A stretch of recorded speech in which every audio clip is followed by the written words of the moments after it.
Diyan lang siguro siya mistake. Eh, si Sir Yun, no?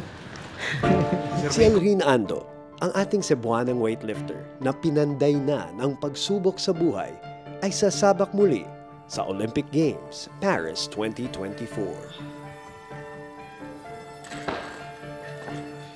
Sa kabila ng matinding injury, depresyon at muntikang pagsuko sa weightlifting, kinwento sa amin ni Elrin ang mga aral na napulot niya sa Tokyo Olympics at kung ano ang halaga ng salitang Olympian para sa kanya. Nangihinayang talaga ako dun. As a Olympian, as a first time Olympian po, parang late din kasi ako na-qualify noon.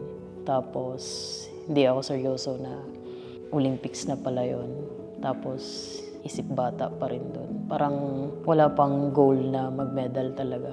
Parang sa sarili ko noon, basta importante makalaro lang. Tapos ngayon, iba talaga sir, iba ngayon.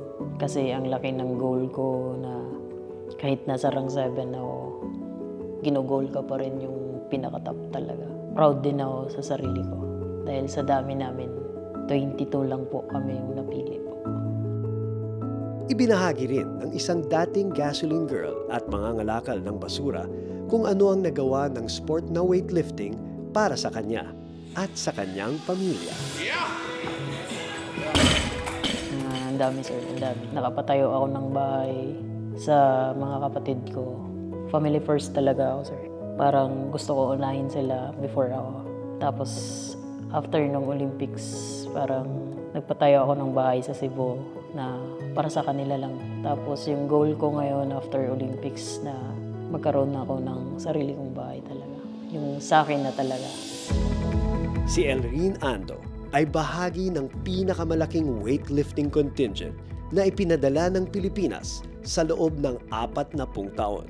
Lahat sila ay handa ng bumuhat ng mga pangarap at pag-asa ng buong bansa, kasama ang ating mga atleta na lalaban sa Paris 2024. Mula sa Metz, France, ako po si Boom Gonzalez.